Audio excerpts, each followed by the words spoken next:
I watched my husband, Xavier Martinez, collapse onto the living room couch, his prosthetic leg leaning against the armrest as he massaged his thigh where the metal met flesh. The pain was always worse in the Florida humidity, even here in our quiet neighborhood of Clearwater. We had moved into Sunset Meadows community 6 months ago, thinking the single-story ranch house would be perfect for his mobility needs. What we didn't count on was Patricia Henderson, the HOA president, who seemed to have made it her personal mission to make our lives miserable. "Another letter," Xavier said, holding up a bright yellow envelope that had been stuffed in our mailbox. "That's the third one this week." I took it from him and tore it open, already feeling my blood pressure rising. The complaints were getting more absurd each time. This one claimed our lawn was a 1/4 inch too high according to community standards, and that Xavier's handicapped parking placard was an eyesore that needed to be removed from our rearview mirror even when the car was parked in our own driveway. "This is insane," I muttered, crumpling the letter. "We mowed 3 days ago. I measured the grass myself. It's well within their stupid regulations." Xavier leaned his head back, closing his eyes. The exhaustion on his face went deeper than physical pain. Since losing his leg to an IED in Kandahar, he had fought so hard to rebuild his life.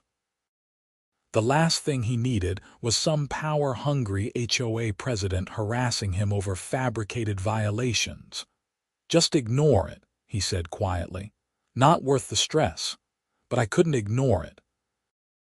Not when I had watched Patricia Henderson stare at Xavier's prosthetic with barely concealed disgust at the last community meeting. Not when she had suggested, in front of 20 neighbors, that perhaps our home wasn't the right fit for someone with special needs who might bring down property values. The next morning, I was heading out to my car for work when I spotted Patricia marching across our lawn, her phone held up like she was documenting evidence of a crime scene. She wore her typical uniform, a pastel cardigan over pressed khaki pants, her blonde hair styled in that aggressive bob that seemed to be standard issue for HOA board members. "Excuse me," I called out, walking toward her. "Can I help you with something?" She didn't even have the decency to look embarrassed at being caught trespassing. "I'm documenting violations," she said crisply, snapping photos of our flower bed. "Your mulch is the wrong color. Community standards specify dark brown, and this is clearly reddish." I stared at her in disbelief. "You're on my property taking photos without permission. As HOA president, I have the authority to inspect properties for compliance." She moved closer to our front window, peering inside. "Is that your husband? He really shouldn't be visible from the street in that condition." "It's unsettling for families with children." The words hit me like a physical blow. "In that condition, he's a decorated Marine who served 3 tours. Patricia's expression didn't soften one bit.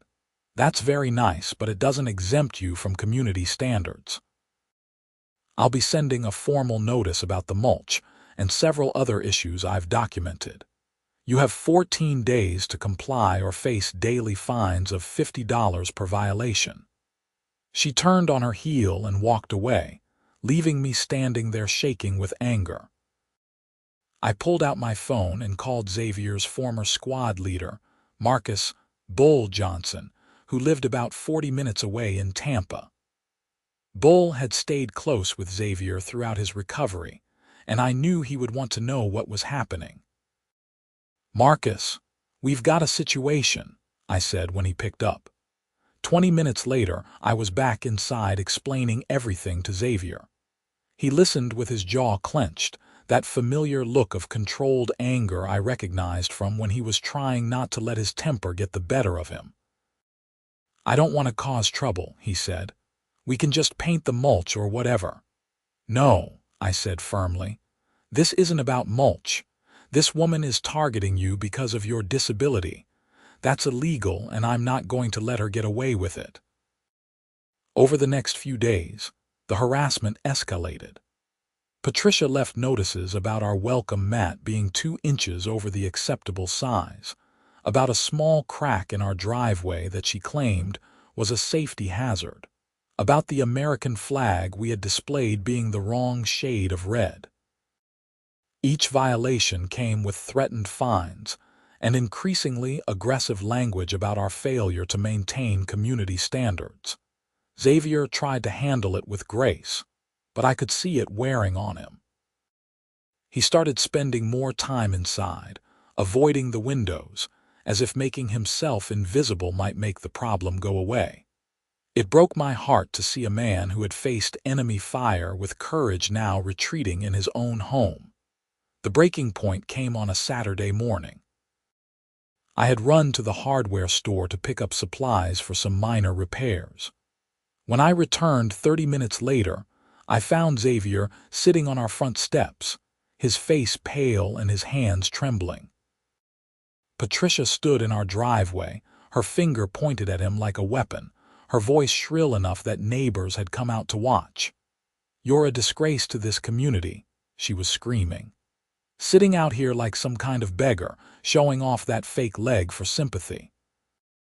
We don't want your kind here bringing down our property values. You should go live in some veterans facility where people have to look at you." I dropped the bags I was carrying, paint cans clattering on the driveway. "Get off our property right now." Patricia whirled to face me, her face flushed red. "Your husband is in violation of community aesthetic standards. His visible disability is disturbing to residents and their children. I'm well within my rights as HOA president to demand he remain inside during peak hours when families are outside. You're demanding he stay inside his own house because he's disabled." I couldn't believe what I was hearing. "That's not just cruel, it's illegal discrimination." "It's not discrimination, it's maintaining standards," Patricia shot back. "If you don't like it, you can sell and leave. In fact, I'd prefer you did. We don't need people like him here." Xavier stood up slowly, using the railing for support. His voice was quiet but steady. "People like me? You mean disabled veterans, or just anyone you decide doesn't meet your standards?" "Don't get righteous with me," Patricia snapped. "Just because you were in the military doesn't make you special. Plenty of people work hard without demanding special treatment and sympathy." "I've never asked for special treatment," Xavier said. "I just want to live in my house in peace." "Well, you should have thought about that before you moved into a community with standards," Patricia said. She pulled out her phone. "I'm documenting this confrontation as harassment from you toward me. If you don't comply with all violations by Monday, I'm filing a lawsuit against you for damages to community property values." She stormed off, leaving us standing there. Several neighbors who had been watching quickly retreated inside, unwilling to get involved. Xavier slowly sat back down on the steps and I sat beside him, putting my arm around his shoulders. "We're not letting her win," I said quietly. "I'm calling Marcus, and we're calling a lawyer." That evening, Marcus arrived with 3 other Marines from Xavier's old unit: Tommy Razor Chen, James Doc Williams, and Sarah Hawk Morrison. They had all served together, bled together, and the bond between them was stronger than any HOA regulation could break. Marcus, a mountain of a man with a shaved head and arms covered in tattoos, pulled Xavier into a bear hug. "Brother, why didn't you call me sooner?" "Didn't want to bother you," Xavier said. "Thought we could handle it." "Handle it," Sarah laughed, but there was steel in her voice. "Some HOA dictator is harassing a Marine and you thought you should just take it. We don't leave anyone behind, remember." Doc, who had been the unit's medic, examined Xavier's residual limb where he had been rubbing it. "Pain's bad, manageable," Xavier said, which I knew meant yes. "Let me guess," Doc said. "Stress making it worse, not sleeping well. This HOA nonsense is probably wreaking havoc on your recovery. Tommy, the youngest of the group and the unit's former communications specialist, was already on his laptop. Give me everything. Every letter, every email, every communication from this Patricia Henderson. I want a complete record. We spent the next 2 hours going through 6 months of increasingly hostile correspondence from the HOA. It had started with relatively normal requests about lawn maintenance and paint colors. But as soon as Patricia had noticed Xavier's disability, the tone had shifted. The violations became more frequent, more nitpicky, and the language more aggressive. "This is textbook discrimination," Marcus said, reading through the most recent letters. "She's specifically targeting Xavier's disability. Look at this one where she mentions his prosthetic being visible through the window. That's not an HOA violation. That's just bigotry." Sarah was reading through the HOA bylaws. "There's nothing in here about residents needing to hide disabilities. Nothing about aesthetic standards regarding people. She's completely making this up." "What's her problem?" Tommy asked. "Why target you specifically?" I thought about it. "I think it started at the first community meeting we attended. Xavier mentioned he was a veteran when we introduced ourselves. Patricia made some comment about not giving special treatment to anyone regardless of background. Then, when she saw his prosthetic, it was like something clicked for her. Every violation notice after that meeting mentioned something about standards or property values. She's using the HOA as a weapon," Doc said quietly. "I've seen this before. Some people get a little bit of power and it corrupts them completely. They find someone they perceive as weak or different and they attack." Marcus stood up, his jaw set in that expression I remembered from when he was planning a mission. "Here's what we're going to do. Tomorrow is Sunday, which means community meeting day according to this schedule. We're all going to attend. Patricia wants to talk about standards. Let's discuss the standard of how veterans are treated in this country." "You don't have to do this," Xavier said. "It's my fight." "Brother, your fights are our fights," Marcus said simply. "That's how this works." The next morning, all 5 Marines were at our house early. They had coordinated their outfits: jeans, boots, and their Marine Corps T-shirts. Sarah had brought a service dog vest for her German Shepherd, Atlas, who was trained to help with her PTSD. The message was clear without being aggressive. The community meeting was held in the clubhouse, a small building near the neighborhood pool. Usually, these meetings drew maybe 15 residents. Today, 50 people had shown up, word having spread about the confrontation in our driveway. Patricia sat at the front table with 2 other board members, looking smug and prepared. Her expression changed when we walked in with Marcus, Tommy, Doc, Sarah, and Atlas. The 5 Marines moved like a unit, their presence commanding attention without saying a word. We took seats in the middle row, and I noticed other residents whispering and pointing. Patricia called the meeting to order, her voice sharp. "We have a full agenda today, so let's keep comments brief. First order of business is ongoing violations at 247 Sunset Drive." That was our address. She was putting us on blast in front of the entire community. "The residents at this address have accumulated 17 violations over the past 4 months," Patricia continued, pulling out a thick folder. "These include improper lawn maintenance, incorrect mulch color, oversized welcome mat, driveway damage, flag display issues, and public disturbances. The board has voted to impose immediate fines totaling $850, with daily accumulating penalties, until all violations are corrected." A murmur went through the crowd. That was an absurd amount of money for the violations she had listed. Xavier started to stand, but Marcus put a hand on his shoulder and stood instead. "I'd like to address the board," Patricia's eyes narrowed. Community meetings are for residents only. I'm Marcus Johnson, and I'm speaking on behalf of my brother, Xavier Martinez, who is a resident, Marcus said calmly. Unless you're going to violate his right to have representation, Patricia's lips pressed into a thin line. Keep it brief. Marcus walked to the front of the room, and his presence seemed to fill the space. My name is Marcus Johnson. I served 3 tours in Afghanistan with Xavier Martinez.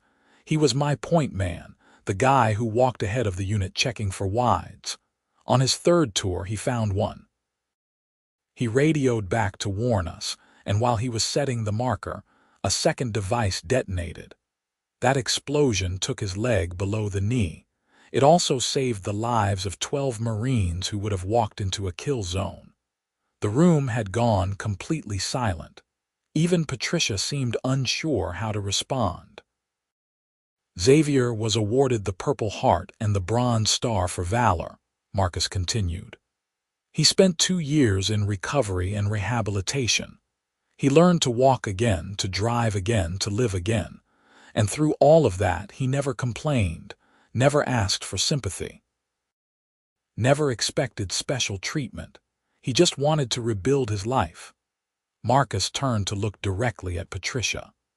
So imagine my surprise when I learned that someone in his own community, someone who has never served a day in uniform, is harassing him over the color of his mulch, telling him his disability is an eyesore, demanding he stay inside his own house so children don't have to see his prosthetic leg. Patricia's face had gone pale, then red. That's not what I said.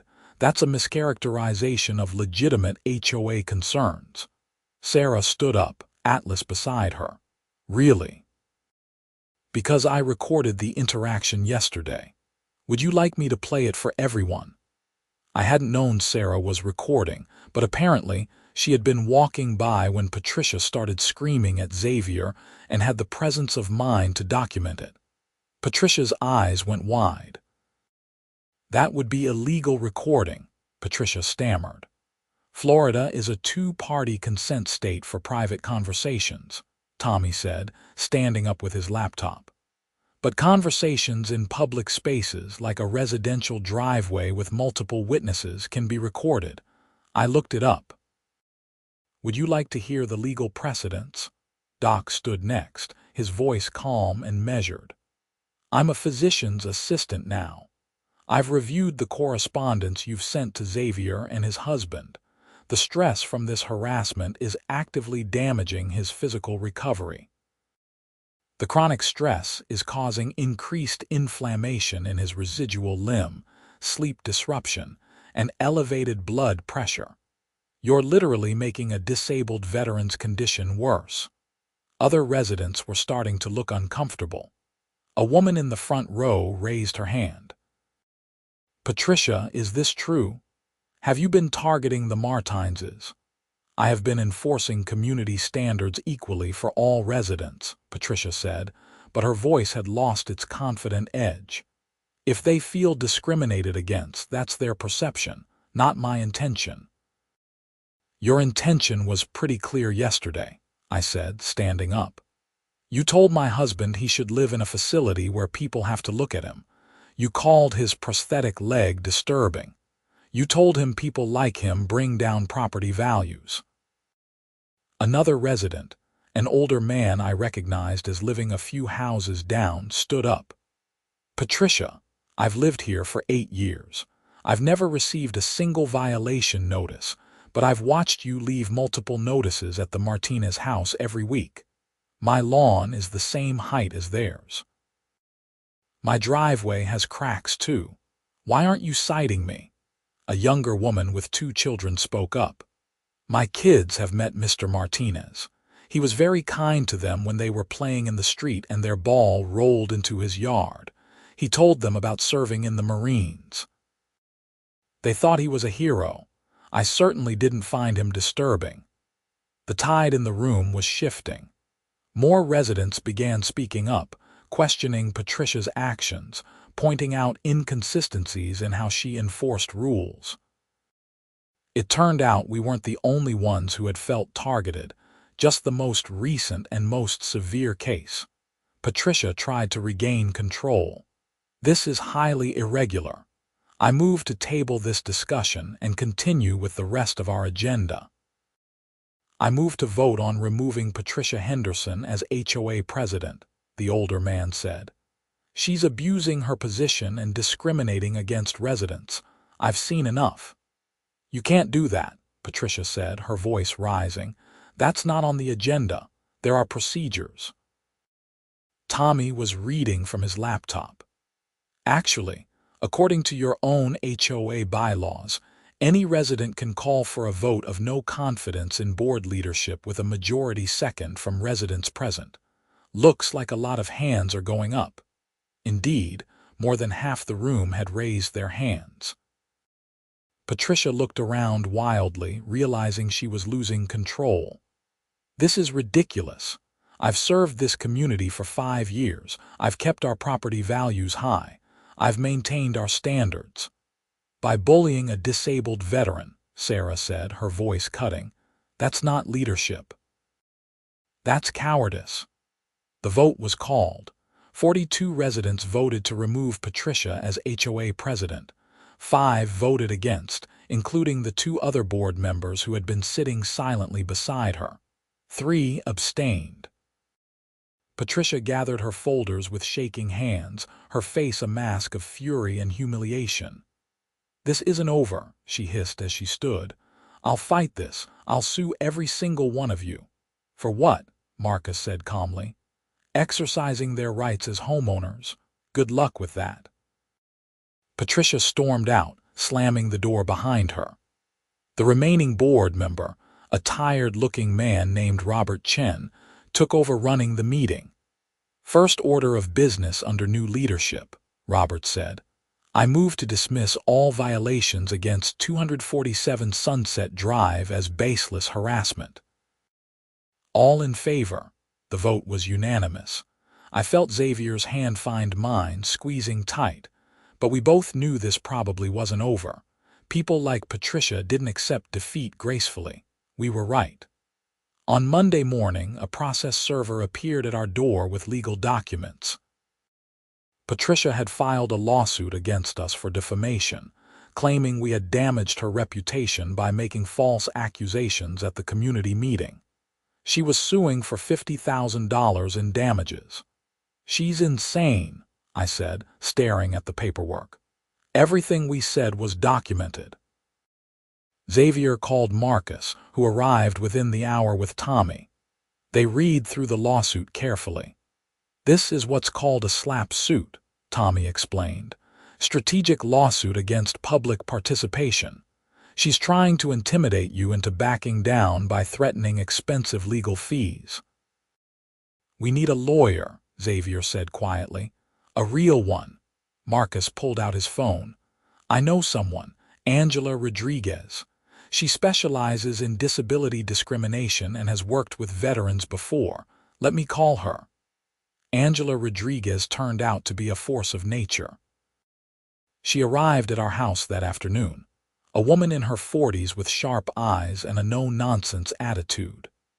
She reviewed all our documentation, listened to the recording Sarah had made, and read through Patricia's lawsuit. This is one of the clearest cases of disability discrimination I've seen, Angela said. The Fair Housing Act specifically protects against this kind of harassment. Patricia Henderson isn't just being cruel, she's breaking federal law. Can we countersue? I asked. We can do better than that, Angela said with a grim smile. We're going to file a complaint with the Department of Housing and Urban Development, and we're going to file a federal lawsuit against both Patricia Henderson personally and the HOA for failure to prevent discrimination. Her slap suit is going to look ridiculous next to our federal case. Over the next 2 weeks, Angela worked fast. She filed the HUD complaint, gathered statements from neighbors, and compiled a devastating timeline of Patricia's harassment. Tommy used his tech skills to pull up every email and document from the HOA files. showing that Xavier had been cited for violations at a rate 5 times higher than any other resident. The federal lawsuit was filed on a Tuesday. By Wednesday, Patricia's lawyer had contacted Angela trying to negotiate a settlement. Angela's response was simple: drop the slap suit, resign from the HOA entirely, pay $15,000 in damages, and issue a written apology. Otherwise, we'd see them in federal court. Patricia refused. She doubled down, giving an interview to a local news station claiming she was the real victim, being attacked by outsiders who didn't respect community standards. She never mentioned Xavier's military service or disability, but she painted herself as a beleaguered HOA president just trying to do her job. That was a mistake. Marcus, Sarah, Doc, and Tommy had connections in the veteran community. Within 24 hours, the story had spread across social media. Veteran advocacy groups picked it up. News outlets started calling us for interviews. Patricia's carefully crafted narrative fell apart when reporters dug into the actual facts. A local Tampa news station did a segment featuring Xavier, showing his Purple Heart and Bronze Star, interviewing neighbors who confirmed Patricia's harassment, and playing portions of Sarah's recording.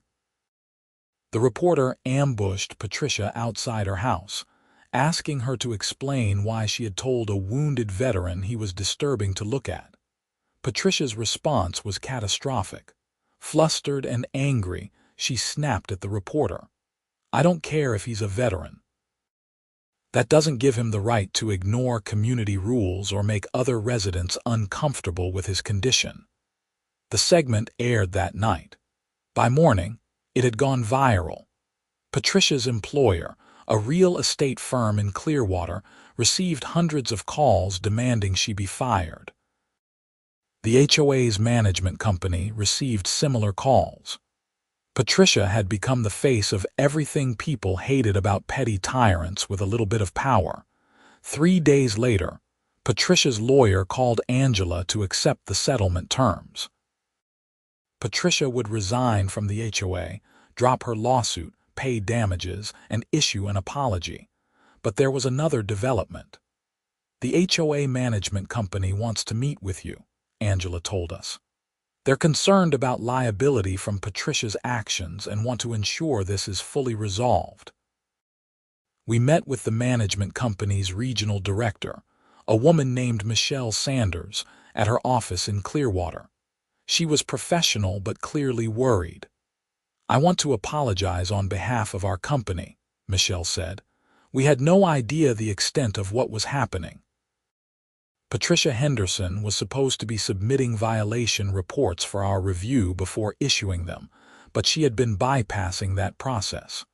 When we looked into it, we found she had been acting unilaterally for months. "So the company had no oversight?" Angela asked sharply. "Not enough, clearly," Michelle admitted. "We're implementing new protocols. Every violation will require review from our office before being issued. Board members will receive training on fair housing laws, and we're offering to refund all fees and fines you've paid to the HOA since moving in." It was something, but Xavier looked unconvinced. "What about other residents she might have targeted?" Michelle nodded. "We're conducting a full review of all violations issued under her leadership. If we find patterns of discrimination or harassment, we'll address them individually." The formal settlement came through a week later. Patricia signed the agreement, which included her resignation and the written apology. The apology was minimal and clearly written by her lawyer, but it was an official admission that she had discriminated against Xavier based on his disability. The $15,000 settlement helped, but more important was the peace. For the first time since we had moved in, we could exist in our home without constant harassment. The new HOA board, led by Robert Chen, reached out personally to apologize and assure us they wanted us as part of the community. But Patricia wasn't done causing trouble. Unable to let go of her resentment, she started posting on social media under a pseudonym, claiming she had been the victim of a conspiracy by aggressive veterans who had threatened her. Tommy tracked the accounts back to her through IP addresses and metadata. "She's violating the settlement agreement," Angela said when we showed her the posts. "The agreement specifically prohibited her from making any public statements about the case or disparaging you in any way." Angela filed a motion for breach of settlement. The judge was not amused. Patricia was ordered to pay an additional $10,000 in penalties, cover our legal fees, and was issued a restraining order preventing her from coming within 500 feet of our property. Still, Patricia continued. She showed up at a community pool event 3 months after the settlement, despite not living in the neighborhood anymore. When she saw Xavier swimming with neighborhood kids, teaching them about water safety, she started screaming about how he was traumatizing children by exposing his prosthetic. Several neighbors immediately called the police. Officers arrived to find Patricia refusing to leave, still screaming about community standards and property values. When they informed her about the restraining order, she pushed one of the officers. That added a charge of battery on a law enforcement officer. Patricia was arrested, handcuffed, and taken to Pinellas County Jail. Her mugshot, showing her disheveled and furious, ended up on local news websites. The story that had started with her harassing a veteran ended with her in jail, facing criminal charges. Marcus, Sarah, Doc, and Tommy came over the night after Patricia's arrest. We grilled burgers in our backyard, Atlas playing with a frisbee, the Florida sun setting in brilliant orange and pink. "Can't believe it ended with her getting arrested," Doc said, shaking his head. "She just couldn't let it go." "People like her never can," Sarah said. "They build their entire identity around control and power. When they lose it, they lose themselves." Xavier was quiet, flipping burgers on the grill. I knew he took no pleasure in Patricia's downfall. That wasn't who he was. He had just wanted to live in peace. "You okay?" Marcus asked him quietly. Xavier nodded slowly. "I've been thinking about it. In Afghanistan, the enemy was clear. You knew who was trying to hurt you and why. Back here, sometimes the threats are harder to recognize. Someone in a cardigan with a clipboard can do as much damage as someone with a weapon, just in different ways. But you're not alone," I said, putting my arm around him. "You've got all of us." "Damn right," Tommy said, raising his beer. "To brothers and sisters in arms, to having each other's backs, and to neighborhood HOAs learning that you don't mess with Marines." We all raised our drinks to that. Atlas barked, wanting in on the celebration. The legal proceedings dragged on for months. Patricia's criminal case for battery on a law enforcement officer went to trial. The officer testified, along with multiple witnesses from the pool incident. Patricia's defense tried to argue that she had been provoked by Xavier's presence, which only made things worse. The jury found her guilty after less than 2 hours of deliberation. She was sentenced to 6 months in county jail, 3 years probation, anger management classes, and a permanent restraining order preventing her from contacting us or coming near our neighborhood. The judge, a stern woman in her 60s, delivered a scathing statement about how Patricia's actions were particularly egregious given that they targeted a disabled veteran. "You had every privilege and advantage," the judge said at sentencing. "A position of respect in your community, a good job, opportunities to do genuine good. Instead, you chose to use what little power you had to bully and harass someone who had sacrificed for this country. Your actions reveal a profound lack of character and basic human decency." Patricia cried during the sentencing, finally showing some emotion. But I suspected she was crying for herself, for the consequences she was facing, not for what she had done to Xavier. We attended the sentencing hearing. Xavier insisted on being there, not out of vindictiveness, but because he wanted to see it through to the end. Afterward, outside the courthouse, a young reporter approached us. "Mr. Martinez, how do you feel about the sentence?" she asked. Xavier thought about it for a moment. "I feel sad," he said finally. "Sad that it came to this. Sad that someone chose hate over understanding. I hope she gets the help she needs in those anger management classes. I hope she learns that being different, being disabled, being vulnerable doesn't make someone less worthy of respect." "Do you have a message for other veterans facing similar discrimination?" the reporter asked. "Don't face it alone," Xavier said firmly. "Reach out to your brothers and sisters. Document everything. Know your rights. The Fair Housing Act protects you. The Americans with Disabilities Act protects you. And more importantly, the community of people who served with you will stand beside you. We don't leave anyone behind, even stateside." The story aired that evening, and once again, Xavier's quiet dignity stood in stark contrast to Patricia's rage and hatred. We received dozens of messages from other veterans who had faced similar discrimination, thanking Xavier for speaking up and fighting back. The HOA underwent significant changes in the aftermath. The management company implemented strict oversight and mandatory training. The community adopted an explicit non-discrimination policy with real enforcement mechanisms. Robert Chen, the new HOA president, worked to create a more welcoming environment for all residents. One of his first initiatives was a Community Appreciation Day for veterans. He approached us nervously, worried we might see it as performative or uncomfortable given everything that had happened. "I want to do it right," Robert said. "Honor the veterans in our community genuinely, not as a PR stunt, but I'll understand if you'd rather we didn't." Xavier considered it. "Do it," he said, "but make it about service, not about pity. Talk to the veterans here about their experiences. Let them tell their stories if they want to.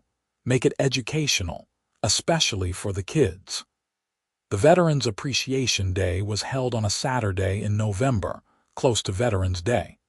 15 veterans from the neighborhood participated, ranging from Vietnam to Afghanistan. Marcus, Sarah, Doc, and Tommy all came to support Xavier. Each veteran was given the opportunity to speak if they wanted to, sharing their experiences and what service had meant to them. Xavier spoke last, standing at the front of the gathered community with his prosthetic leg visible, no longer something to hide but a mark of his service and sacrifice. "Service means different things to different people," Xavier said. "For me, it meant doing something bigger than myself. Protecting people I'd never met so they could live their lives in freedom and safety. Coming home, I hope to find that same spirit of community and mutual support. For a while, I didn't. One person tried to make me feel like I didn't belong, like my sacrifice made me somehow less worthy of respect and dignity." He paused, looking around at the neighbors gathered. "But that one person was wrong. This community showed me that most people do care. Most people do respect service and sacrifice. Most people choose kindness over cruelty when given the chance. The support I received from my neighbors, from my Marine brothers and sisters, from people who barely knew me but stood up for what was right, that restored my faith." There wasn't a dry eye in the crowd. Children who had been running around playing stopped to listen. Robert Chen was openly crying. Even some of the older Vietnam veterans who rarely showed emotion were wiping their eyes. After the ceremony, neighborhood kids swarmed the veterans with questions. Xavier ended up sitting on the ground, surrounded by a dozen children, answering questions about what it was like in Afghanistan, how his prosthetic worked, whether he had been scared. He answered each question honestly but age-appropriately, turning what could have been a traumatic topic into an educational one. One little girl, maybe 6 years old, looked at his prosthetic leg with wide eyes. "Does it hurt?" she asked innocently. "Sometimes," Xavier admitted. "But it also lets me do things I love, like walk and swim and play with my dog. It's part of me now, and I've learned to be okay with that." "I think it's cool," the girl said solemnly. "You're like a superhero with robot parts." Xavier laughed, the first genuinely carefree laugh I'd heard from him in months. I like that way of thinking about it. Life slowly returned to normal, or at least a new version of normal. Xavier continued his physical therapy and started volunteering with a veterans organization that helped newly disabled vets adjust to life with prosthetics. His experience with Patricia had shown him that the battles didn't end when you came home, and he wanted to help others navigate those challenges. I went back to my work as an accountant, though I stayed active in the HOA to ensure that the reforms Robert had implemented actually stuck. We formed a committee specifically focused on inclusion and accessibility, making sure the community was welcoming to residents of all abilities. Marcus, Sarah, Doc, and Tommy remained close friends, visiting regularly and staying in constant contact. The bond that had formed during those tense weeks when they rallied around Xavier had deepened into something permanent. We celebrated birthdays and holidays together. Our families became intertwined. About a year after Patricia's sentencing, we received a letter from her. It had been forwarded through Angela, who reviewed it first to ensure it wasn't threatening. She called us before sending it over. "It's an apology," Angela said. "Seems genuine, but I wanted you to know about it before you decided whether to rate it." Xavier and I discussed it that evening. Part of me didn't want to read it, didn't want to give Patricia any more space in our minds, but Xavier felt differently. "I need to know if she learned anything," he said. "If any of this made a difference." We opened the letter together. It was handwritten, 3 pages long. Patricia wrote about her time in jail, the mandatory counseling she had undergone, and the slow realization of how badly she had acted. She wrote about her own insecurities, about how she had built her identity around being HOA president and had felt threatened by anything that challenged her authority or control.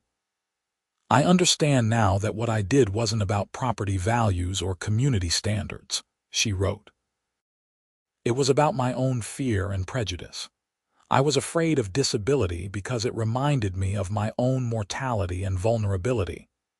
I lashed out at you because seeing your strength and resilience made me confront my own weakness.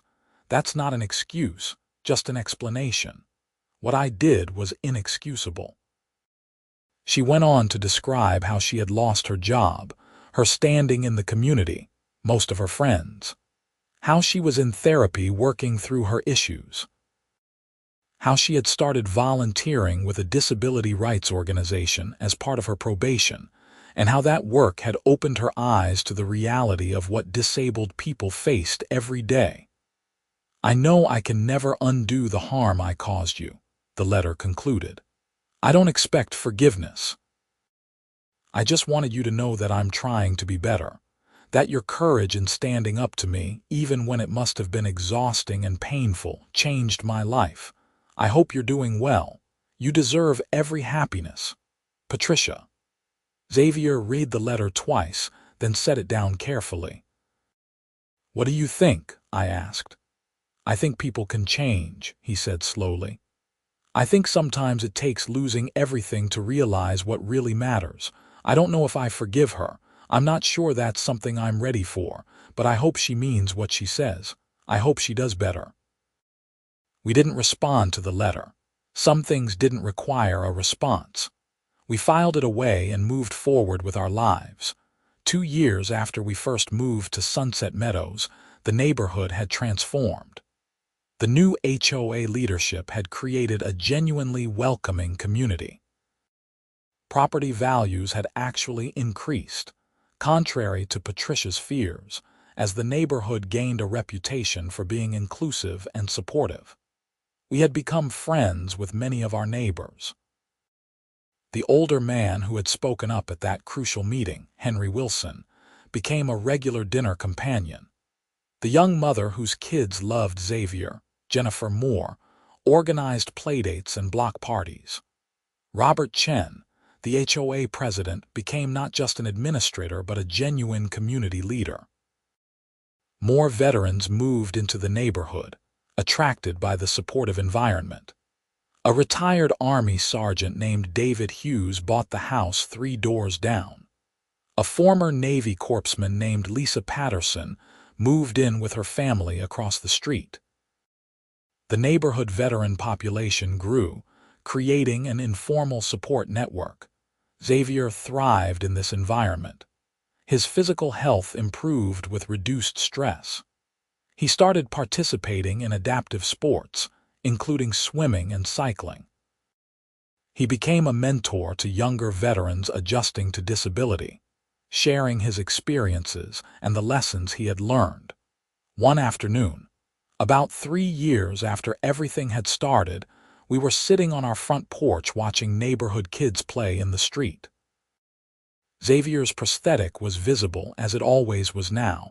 He no longer felt the need to hide any part of himself. A young boy, new to the neighborhood, came running up. "Mr. Martinez, is it true you were a Marine?" The boy asked breathlessly. "It's true," Xavier confirmed with a smile. "That's so cool. And you have a robot leg. Can I see how it works?" Xavier looked at me, and I saw the contentment in his eyes. This was exactly what he had wanted, to be seen as a whole person, not defined by his disability but not having to hide it either. To be part of a community where he belonged. "Sure, I can show you," Xavier said. "It's actually pretty interesting how it works." As he explained the mechanics of his prosthetic to the fascinated child, other kids gathered around. Parents watched from their yards, smiling. This was normal now. This was how it should have been from the beginning. That evening, as the sun set and the neighborhood quieted down, Xavier and I sat on our back patio. Atlas, our German shepherd we had adopted from Sarah's recommendation, dozed at our feet. "You ever think about what would have happened if we had just moved away when it got bad?" Xavier asked. "If we hadn't fought back," I thought about it. Patricia would still be terrorizing people. The HOA would still be a weapon instead of a support system. And you'd still be carrying the weight of feeling like you had to hide who you are. "Marcus and the others made the difference," Xavier said. "I don't think I could have faced her down alone." "You weren't alone, though," I said. "That's the whole point. You had your unit, your family, your community. That's what service really means. Not just what you did overseas, but the bonds you built that last forever." Xavier was quiet for a moment, then smiled. "I'm glad we stayed. I'm glad we fought. This place feels like home now." "It is home," I said firmly. "And nobody gets to take that away from us." The stars came out over Clearwater, bright against the Florida sky. Somewhere across town, Patricia Henderson was rebuilding her life, hopefully learning and growing from her mistakes. In our neighborhood, families settled in for the evening, secure in a community that valued inclusion and respect. And on our patio, a disabled veteran who had sacrificed so much for his country finally had the peace he had earned. Not because the world had changed, but because he had stood his ground, refused to be diminished, and shown others what courage really looked like. The HOA notices stopped coming. The harassment ended.